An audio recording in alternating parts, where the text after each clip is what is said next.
Let's get straight into it.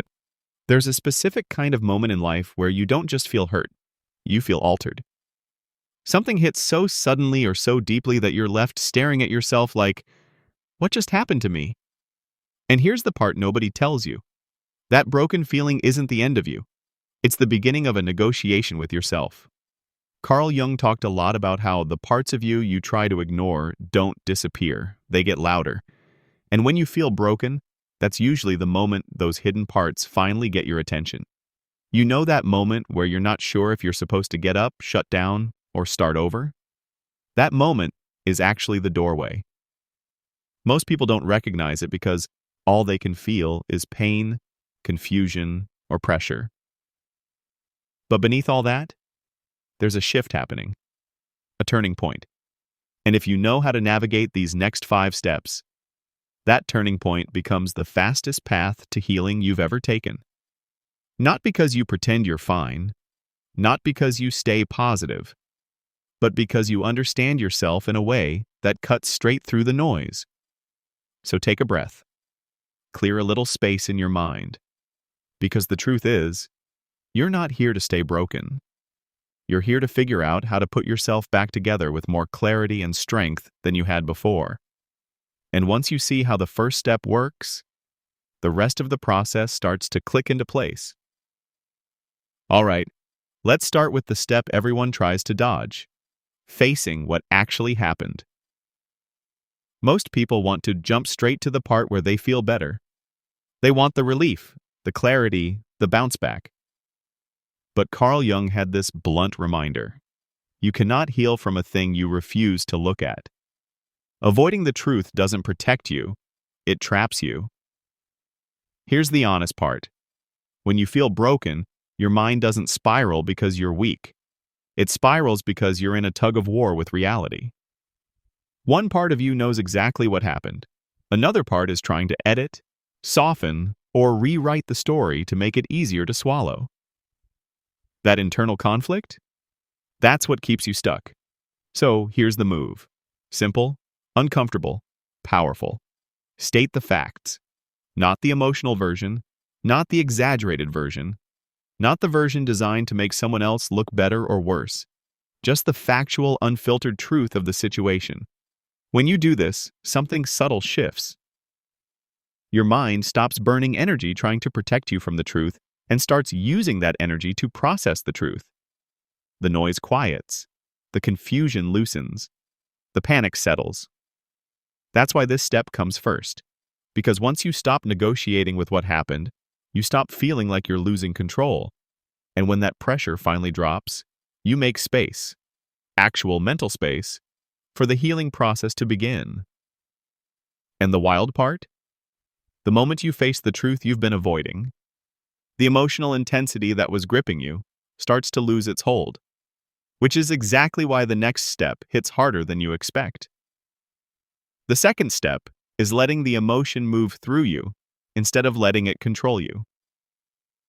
This is the part where most people tense up, because once you've faced the truth from step 1, the emotional wave usually hits right after. And here's the thing. Most people try to outrun that wave. They distract themselves. They shut down. They try to stay strong. But Carl Jung pointed out something most people never want to hear. Anything you refuse to feel will end up running your life from behind the scenes. When you avoid your own emotions, they don't disappear. They wait. They build pressure. They leak into your reactions, your mood, your thoughts, and sometimes even the way you speak to yourself. So step 2 is not about drowning in the emotion or exaggerating it. It's about doing the opposite. Observing it without fighting it. Ask yourself, what exactly am I feeling right now? Is it anger? Is it disappointment? Is it fear? Is it exhaustion? Name it. Not to solve it, but to see it clearly. Because when you name what you're feeling, something shifts. The emotion stops being this giant, undefined force and becomes something you can actually understand. The intensity drops. The panic loosens. The heaviness becomes something you're holding, not something that's holding you. This is where control starts to come back. Not by force, but by awareness. You go from being overwhelmed to being grounded enough to respond. You go from reacting to regulating. And once that emotional pressure releases even a little, you create the space your system needs for the next step. A step that completely changes the speed of your healing. Step 3 is rebuilding a sense of inner safety. And this step matters more than people realize, because you cannot heal while your mind and body are still in defense mode. Once the shock, confusion, or emotional weight hits, your system tends to stay on high alert. You might feel tense, easily overwhelmed, unable to focus, or like you're constantly bracing for something else to go wrong. Carl Jung stressed the importance of creating internal stability before expecting any kind of transformation. In other words, before you can rebuild yourself, you need to stop feeling like the ground under you is shifting every 2 minutes. So here's what rebuilding safety looks like in a practical, grounded way. You create small pockets of predictability. Not big dramatic routines, not lifestyle overhauls, just simple steady patterns your mind can rely on. Clear a bit of your space, simplify your tasks. Limit unnecessary input and noise. Give yourself moments where nothing is pulling at you or demanding anything from you. When you do this, your system gets a signal. We're not in danger anymore. It's okay to calm down. It's okay to lower the guard. And when that guard drops, even slightly, you unlock access to your real strength again. Your thoughts get clearer. Your decisions get sharper. Your emotional responses get more stable. This is why step 3 is the bridge. It's the point where you stop surviving the situation and start recovering from it. And once this stability is in place, you're finally ready for the step where your power starts coming back. Step 4 is restoring your personal power through small, undeniable wins. And this is the point where people get impatient, because they want a dramatic comeback. They want to wake up one morning and feel like the old version of themselves again. But here's the truth Carl Jung emphasized. You don't rebuild yourself in one giant leap. You rebuild in layers, through small, consistent actions that re-establish your sense of control. After something breaks you, your confidence usually takes the biggest hit. Not just confidence in the world, but confidence in yourself. Your ability to handle things. Your ability to make decisions. Your ability to trust your own judgment. So instead of chasing huge goals or forcing massive change, you do something much smarter. You create small wins so achievable, you almost can't fail. One task completed. One corner of your space organized. One thing off your list. One decision made without hesitation. Each tiny win sends a message to your mind. I'm not helpless. I'm not stuck. I'm capable. I can move forward again. And what's powerful is that these wins start stacking. 2 become 5. 5 become 10. And before you even notice it happening, your momentum is back. You start feeling a shift, not because everything is perfect, but because you're taking control in ways that actually count. Jung believed this slow, steady rebuilding is where identity strengthens, not through force, not through pretending, but through proving to yourself, step by step, that you can rise again. And once these small wins start compounding, you're ready for the step where everything finally comes together. Step 5 is rewriting the meaning of what broke you. And this is the step most people never reach, because they try to move on without ever reframing what actually happened.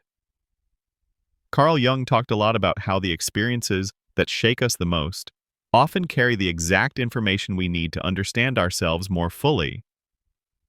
But that only happens if you're willing to look at the meaning behind the experience, not just the pain of it.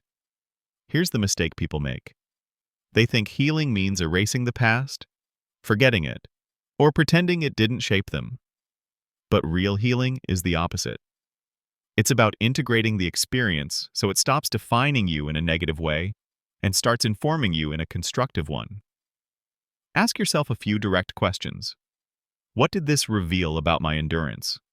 What did this show me about what I will and won't tolerate? What strengths showed up when everything was falling apart? What parts of me became clearer because of this? When you ask questions like these, you shift from seeing the event as something that destroyed you to seeing it as something that redirected you. You're not trying to justify what happened or make it okay. You're extracting meaning from it so you can move forward without carrying the same weight. This is the moment where your identity updates. Not back to the old version of you, but toward a version that's more grounded, more aware, and more aligned with who you actually are. Jung believed that integration, not avoidance, was the real turning point. Once you rewrite the meaning, the story changes. The pressure drops. The wound stops being the center of your identity. And that's when you realize something important. You're not trying to rebuild who you were. You're constructing someone stronger, clearer, and more stable than before. And with that shift, the entire healing process accelerates. Let's get real for a second. Everywhere you look, people are handing out advice like, just move on, or stay positive, or focus on yourself and it'll all disappear. And if you've tried that, you know it doesn't work. Not really, because healing isn't about pretending nothing happened. It's not about plastering a smile over a mess you haven't unpacked.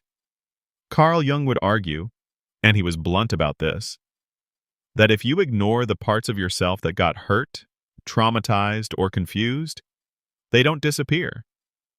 They wait. And then they show up in ways you don't expect. Stress, anxiety, anger, indecision. All the stuff you thought you left behind comes sneaking back. The reason most fast healing advice fails is simple. It skips the hard work. Skipping reality, skipping emotions, skipping the reconstruction of safety and personal power. It's like telling someone to run a marathon without warming up, without shoes, and with a blindfold. Sure, you might move forward a little, but you're not healing. You're just surviving, and probably making things worse. Here's the takeaway. Fast healing only works when you actually do the work in the right order. Acknowledge reality, process emotions, rebuild stability, regain power, and integrate meaning. Shortcuts give you temporary relief. The steps give you lasting transformation. And once you understand why the usual advice fails, you can start to see why the next part, building self-awareness, changes everything. Step 2 is awareness. But this section takes it deeper. Because you can process emotions and face reality all day, and still get stuck if you don't actually know yourself. Carl Jung believed that understanding your own patterns, triggers, and tendencies is the secret weapon in any kind of transformation. If you don't notice how you react under pressure, you'll keep getting blindsided by the same situations, over and over. Here's the key. Self-awareness isn't just about knowing what you feel. It's about noticing how you respond to what you feel. Do you shut down? Do you lash out? Do you overthink? Identifying the pattern is step 1. Once you see it, you can choose a different response. That's where real power comes in. A quick, practical trick. Keep a tiny journal. Every day, jot down one moment that triggered a strong emotion and what you did in response. Simple. Takes 2 minutes. But over a week, you'll start spotting patterns you never noticed before. Why does this matter? Because awareness allows you to step out of autopilot. Instead of reacting like someone else's life is controlling you, you start to respond intentionally. You gain leverage over your own mind and behavior. And that makes the rest of the healing process faster, cleaner, and far more lasting. And once you've built that awareness, you're ready to prevent the mistakes most people make, repeating old patterns. All right, So you've faced reality, processed emotions, and built self-awareness. Now here's the part most people skip, and why they often feel like they're stuck in a loop, repeating the same mistakes. Carl Jung was big on the idea that the unconscious mind drives a lot of our behavior. If you don't recognize your habits, triggers, and tendencies, you'll unconsciously recreate situations that hurt you. It's like trying to climb out of a hole while still stepping on the same loose rocks. The key is reflection plus action. Once you notice the patterns that caused pain, maybe overthinking, shutting down, or avoiding confrontation, you have to intentionally choose a different response next time. A practical approach. 1. Identify the recurring pattern. 2. Ask yourself, what's the first sign it's happening? 3. Decide in advance how you'll respond differently. For example, if stress usually makes you shut down, plan a small action to counter it, a 5-minute walk, journaling, or even just a conscious deep breath. It doesn't fix everything instantly, but it interrupts the cycle. The result? Over time, the same triggers stop controlling you. You break free from the invisible loops that kept you stuck. And once you do that, you're ready for the mindset shift that really makes recovery stick. Step 4 is all about a mindset shift, the kind that turns fast healing into lasting change. Because here's the truth. You can follow all the steps, check all the boxes, and still slip back into old ways if your mind hasn't fully upgraded. Carl Jung believed that real transformation happens when you start observing yourself instead of just reacting to life. Think of it this way. Most people see events as attacks or setbacks. They get stuck thinking, "Why me?" Or, "This ruined everything." But the moment you start seeing events as information, data about your patterns, your limits, and your strengths, the game changes completely. This mindset is what makes recovery stick. It's the difference between surviving the breakdown and learning from it, between reacting with frustration and responding with clarity, between getting stuck in the past and actually using the experience to become stronger. A simple daily practice. Whenever something triggers you, pause and ask, what is this showing me about myself? What can I do differently next time? Over time, this turns every challenge into a learning moment. You stop letting life control you and start letting life teach you. And once that mindset is in place, the final piece falls into position, integrating meaning from the experience to fully rebuild yourself. Before we wrap this up, let's talk about a few quick, actionable practices that actually speed up the process. These aren't fancy or complicated. They're small habits that make a huge difference over time. 1. Name your emotions. Daily. Start by giving your feelings a voice. Instead of pushing them away or pretending they don't exist, take a few minutes each day to check in with yourself. Ask, what am I feeling right now? Label it. Don't judge it. Don't try to fix it immediately, just acknowledge it. Why this works? Carl Jung pointed out that unacknowledged emotions don't vanish. They linger in your unconscious, influencing your thoughts and actions. Naming them reduces their power and gives your mind a chance to process them consciously. Write one sentence in a notebook every day describing your dominant emotion. Over time, patterns will emerge that reveal what triggers stress, sadness, or frustration. Awareness here is power. 2. Micro wins. Every day.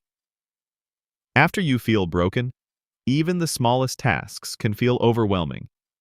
That's why micro wins are essential. Pick actions so small you can't fail. Making your bed, clearing a tiny section of your space, replying to one message, finishing a 5-minute task. Every small success sends a signal to your brain. I'm capable. I can take action. I'm not powerless. Keep a short win list each morning. By the end of the day, check off what you accomplished. Those tiny victories build momentum, rebuild confidence, and give your mind proof that you're moving forward. 3. Reflect on meaning.